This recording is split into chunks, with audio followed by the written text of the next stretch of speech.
84 du 31 juillet 2024 du ministère de l'Éducation nationale, nous avons reçu instruction de procéder au lancement des vacances citoyennes à travers la célébration de la journée de l'arbre pour démarrer des activités qui permettront de changer le cadre environnemental de toutes nos écoles et établissements. Et il est heureux de constater qu'aujourd'hui, il y a eu une forte mobilisation des communautés, la population, le chef de village d'abord, le président du CG, l'APE, les parents d'élèves, les élèves, mais aussi l'assistance technique des eaux et forêts à travers l'agent technique Baldé. Les agents de l'IEF, nous sommes venus procéder au lancement des vacances citoyennes ici à l'école Ngari de l'IEF de Kédougou. Dans notre plan d'action, nous avons prévu d'aménager des bois d'école, de reboiser certaines écoles et leurs environs, mais aussi de procéder au nettoiement de beaucoup d'écoles et autant que faire se peut d'avoir des jardins scolaires dans certaines écoles. Je profite de l'occasion pour lancer un appel à toute la communauté éducative, particulièrement les enseignants qui sont de Kédougou. Parce que comme vous le constatez, c'est les vacances, certains sont partis se reposer un tout petit peu. Ils doivent terminer le travail qu'on va entamer pendant les vacances. Mais je demande donc à l'ensemble des enseignants qui sont de l'IEF de Kédougou et qui sont en vacances à Kédougou de se joindre à nous pour que les vacances citoyennes puissent faire être une bonne réussite.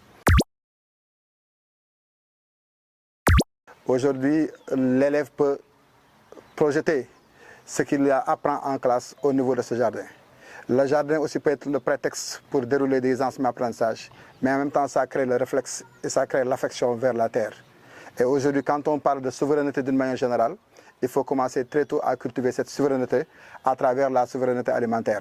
C'est pourquoi il est heureux de constater qu'aujourd'hui, pour la célébration de la journée de l'arbre, le manguier a été donc l'arbre retenu. Un manguier qui témoigne de la volonté des autorités au plus haut sommet de l'État qui voudraient donc faire de la souveraineté alimentaire une réalité. C'est pourquoi donc nous profitons de cette occasion pour saluer à sa juste valeur cette forte recommandation qui consiste à travailler de sorte que les écoles puissent être un grenier, grenier du savoir, grenier du savoir-faire, mais grenier aussi d'un socio-affectif, donc tourné vers la terre.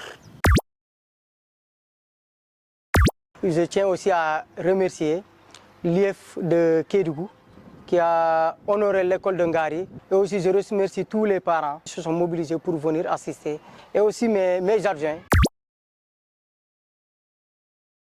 Donc nous profitons de l'occasion pour remercier d'abord les eaux et forêts à travers l'assistance technique et aussi à travers les intrants qu'ils ont mis à notre disposition. Il faudra dire qu'on a eu droit à des manguiers, on a eu droit à des anacardiers, des citrons, des cordias, mélina, flamboyants. En tout cas, un bois d'école a été aménagé dans cette école. Et instructions et recommandations fortes ont été données à toute la population pour s'investir de sorte que ces bois d'école soient une réalité au niveau de l'école Ngari.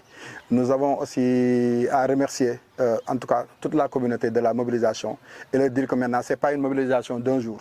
C'est une mobilisation constante et permanente. C'est pourquoi donc, nous avons magnifié les intrants comme les gabions qui vont servir à protéger donc, ces arbres.